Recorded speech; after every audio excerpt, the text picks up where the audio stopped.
The test is in 4-part, Part 1, Part 2, Part 3, and Part 4. Now look at Part 1. Part 1. Complete the notes about two people who work at ESCO Engineering. First, you have some time to look at questions 1 to 5.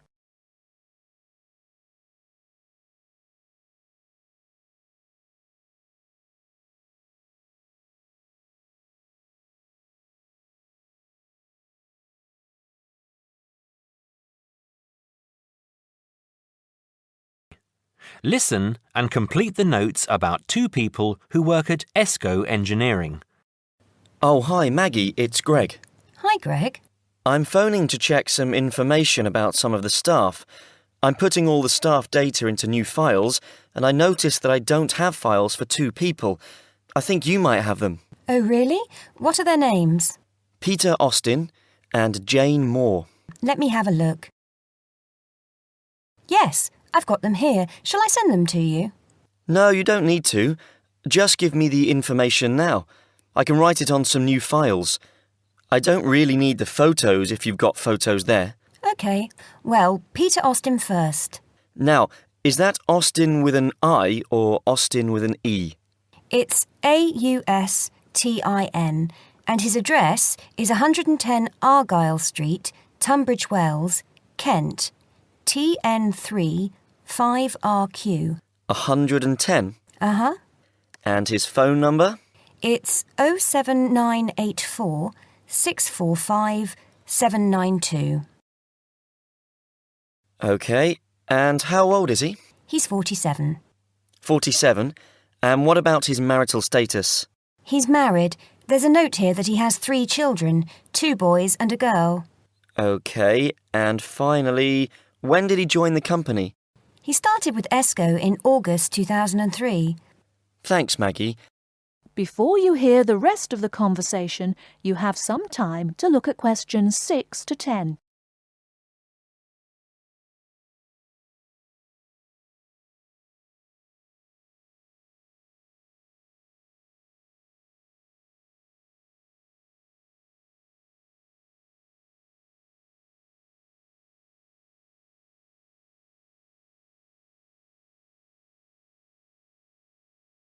Now listen and answer questions 6 to 10.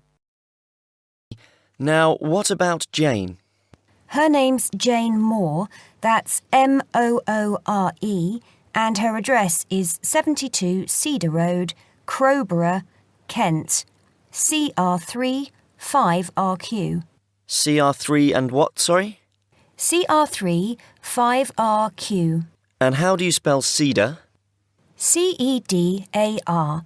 Her phone number is 07984 650 396. 07984 650 396. Yes. Now, she's 22 and she's single. OK. And she started with ESCO in 2005, February 2005. Right, thanks, Maggie. That's very helpful. Goodbye now. Goodbye. That is the end of Part 1. You now have half a minute to check your answers.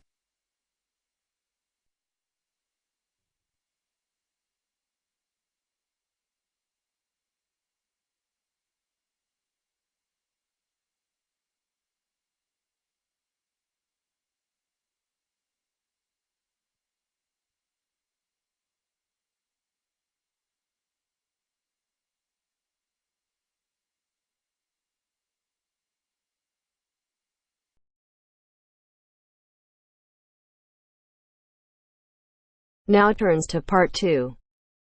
Part 2. You'll hear a tour guide talking to a group of visitors about Bestley Castle. First, you have some time to look at questions 11 to 15.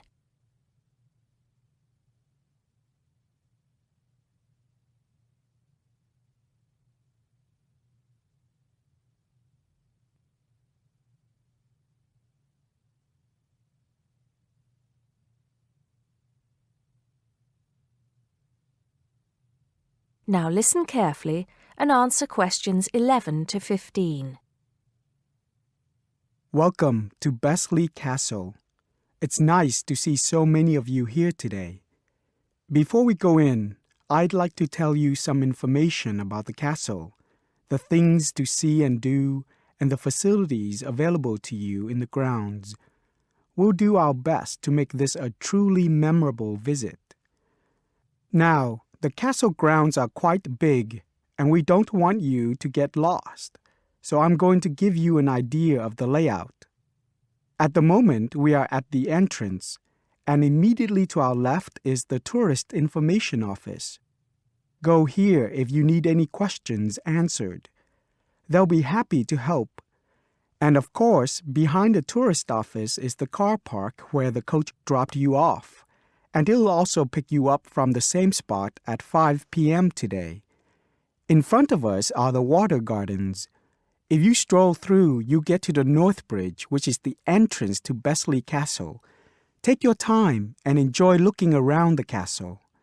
There's a lot of history steeped in those walls. As you leave the castle via the South Bridge, you'll be greeted with the sight of roaming deer. During the day, there will be scheduled feeding opportunities where visitors can get involved. However, we do request that you do not feed the deer outside these times. To the right of the deer park is the Castle Museum, and behind that is our award-winning restaurant. It's a relatively new addition to the castle grounds, but is fast gaining a reputation for its food. Alternatively, you can choose to dine in the picnic area on the other side of the deer park. It's perfect for the family as it's next to the kids' play area and homemade ice cream hut. We hope that on your way out, you'll pop into the gift shop by the exit for something to remember us by. Before you hear the rest of the talk, you have some time to look at questions 16 to 20.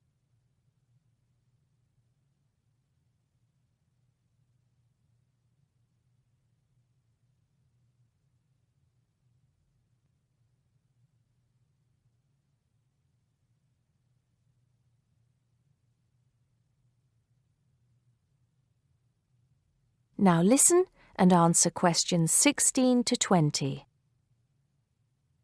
Admission to the grounds is free for all. That includes the museum, gardens, and picnic area. There is an admission fee for the castle, which is £6.50 for adults, with a 10% discount for students and retired people. Children under the age of 16 pay half adult price, and under 8 go in free. There are many spectacular events throughout the year, and for most of them, there's also an admission fee. As these events are in high demand, it's a good idea to book well in advance.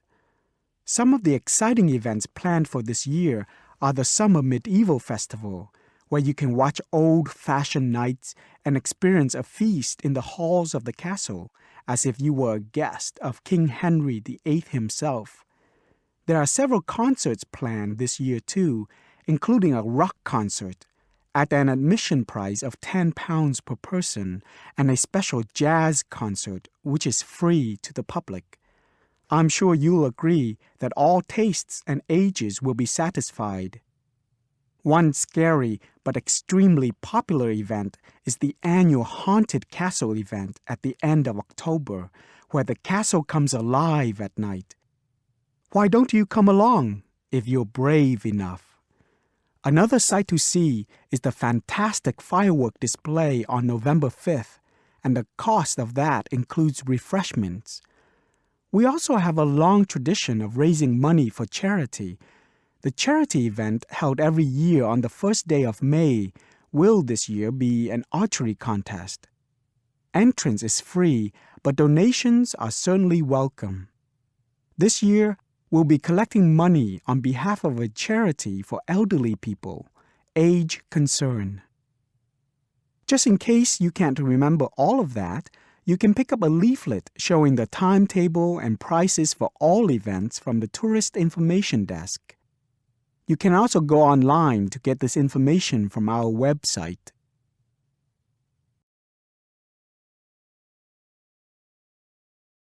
That is the end of part 2. You now have half a minute to check your answers.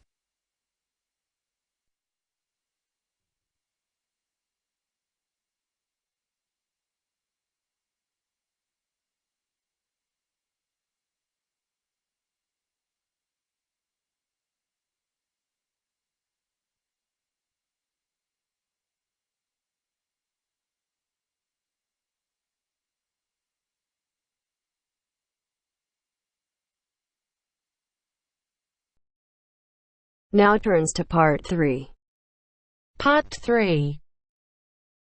You will hear somebody talking to a group of students about a university language centre. Listen carefully and answer questions 21 to 24. Listen carefully and answer questions 21 to 24. Hi, I'm Katie Shaw and I work at the University Language Centre. Your tutor tells me you might be interested in using the centre, so I'm here at the college to explain a bit about it and, of course, to answer your questions. Where exactly is the centre? Is it near the college? It's actually on King's Road, just round the corner from here, in fact. Oh, I know it, yes. I wondered what that building was. Yes. What's there? Well, the library has about 4,000 books, pamphlets and transcripts to go with some of the 12,500 items on audio or video cassettes. These are at a wide range of levels of difficulty, covering language learning material in over 100 languages. There are also reference books without tapes, including dictionaries, grammar workbooks, vocabulary workbooks and model letters, as well as texts on academic writing and effective study habits, etc. Audio cassette workrooms are on the first floor, by the way. Do they get any foreign language press there too? Yes. The library subscribes to a number of European daily and weekly newspapers, including Le Monde from France, L'Espresso from Italy, and the weekly international edition of the Spanish paper El País. What about learning with computers? Can you do that there? CALL, or Computer-Aided Language Learning, is available on the first floor.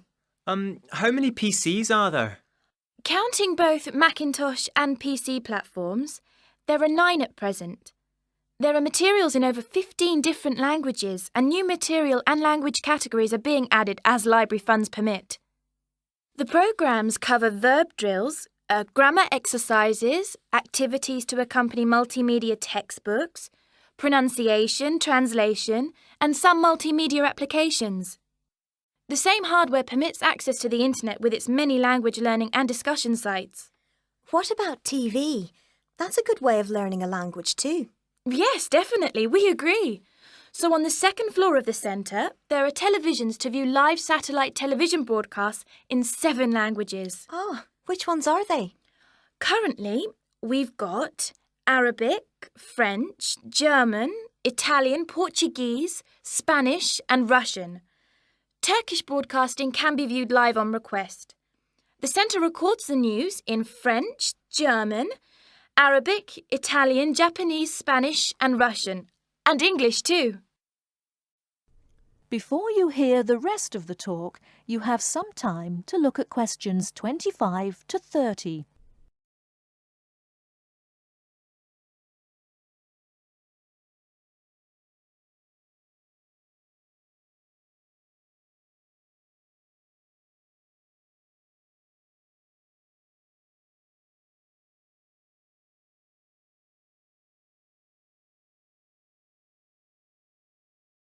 Now listen and answer questions 25 to 30.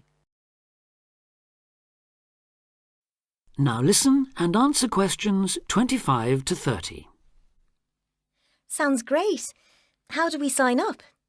To avoid paying a fee, you need to go to the centre with a valid university ID card or a letter from your college or departmental administrator on headed paper indicating your status, length of stay and language requirements. Are there any forms to fill in? I'm afraid so. You do that at the ground floor reception desk. Your registration is for 1 academic year only and needs to be renewed annually.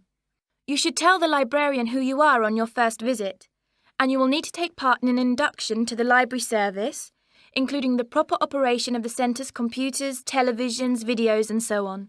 Can she help us choose the right materials too? Yes. The librarian can give advice and assistance in locating material, making best use of the texts and tapes and so on. Let her know which language you want to study and what, if any, knowledge of it you already have. Also, say what reasons you have for learning the language. Your answers will help the librarian help you make the best choice of books and tapes for your needs. She can also offer you advice on how much time is needed to make progress in the language, and can offer suggestions on how to improve your language learning techniques. Can she copy tapes for us to take home, or can we borrow them? The library is a resource centre and reference library only. You can do as much self-study listening and reading work there as you want, but it's not possible to take home materials, that's to say, books or cassettes.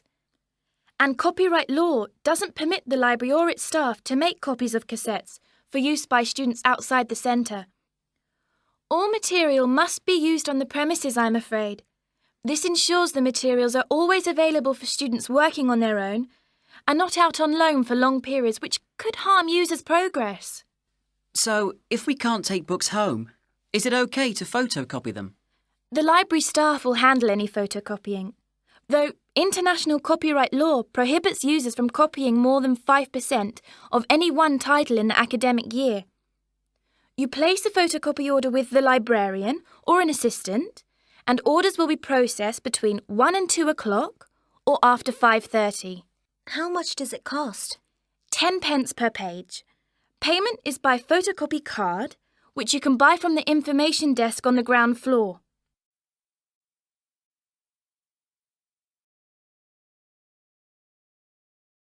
That is the end of part 3. You now have half a minute to check your answers.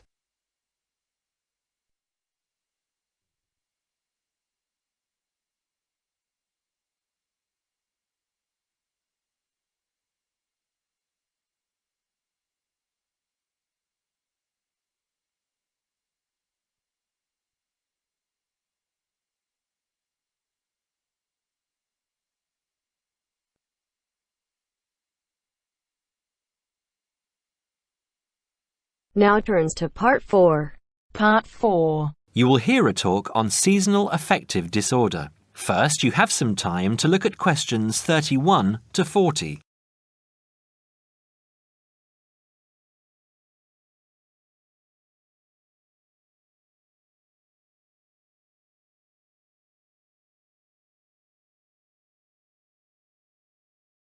Now listen carefully and answer questions 31 to 40. In the past few years, a new condition has been identified and given a name, SAD, short for Seasonal Affective Disorder. This is now recognized as a distinct kind of clinical depression, where people become depressed at the onset of winter, accompanied by a craving for sweet things, causing weight gain. Each spring and summer would then bring on almost maniacal highs and feelings of boundless energy and happiness. Experiments to combat this depression showed that increased exposure to bright light in humans could suppress their production of a darkness-related hormone called melatonin. The light needed to induce this change was about 2,000 lux, or about 4 times brighter than ordinary household lighting. It was then calculated that if bright light could suppress melatonin secretion, then it might have other effects on the brain, including the reversal of symptoms of depression. While melatonin's precise role in SAD has not been pinned down, the theory led to effective treatment. Not surprisingly, SAD affects more people where winter nights are longer and days shorter. In the UK, an estimated 500,000 adults develop full-blown SAD in winter, and twice this number suffer the milder condition called subsyndromal SAD. About 80% of sufferers improve when given light therapy, and improvement usually comes within 2 to 4 days. Scientists are still unsure why winter depression happens, but more than a decade of research has turned up some surprising findings. Nearly 80% of SAD victims are women. Researchers are uncertain why this is so. SAD can affect people at any age, but typically it begins around the age of 20 and becomes less common between 40 and 50. SAD is comparatively rare in children and adolescents, but so far researchers have been unable to come up with a logical reason for this. As many as half of SAD sufferers have at least one family member with depressive illness, suggesting that the depression has a genetic component. Some patients experience shifts in their body clocks when they're depressed in winter. They are morning people at one time of the year and become evening people at another. What is the underlying difference between SAD sufferers and others? A clue can be found in carbohydrate craving, a common symptom. People often become obsessed with chocolate, for example. Carbohydrates alter brain chemistry by increasing the level of a soothing chemical called serotonin, a neurotransmitter that carries signals between brain cells. SAD sufferers crave carbohydrates because they may need serotonin to lift their mood. This craving can be intense, in fact, an addiction. It may be that the serotonin system of the brain has problems regulating itself during the winter. Some SAD sufferers respond well to the drug Prozac, thought to influence the brain's serotonin-using system. Other brain chemicals and hormones probably play a role in winter depression. Another neurotransmitter, dopamine, for example, may be inadequate in certain cases. Researchers hope to uncover clues to SAD's secret by probing similarities between SAD and hibernation. Though no valid link between the two has been established, some SAD patients say they feel like hibernating animals. SAD sufferers tend to put on fat in autumn and early winter, roughly the time when such hibernators as bears and squirrels do. That is the end of part 4. You now have half a minute to check your answers.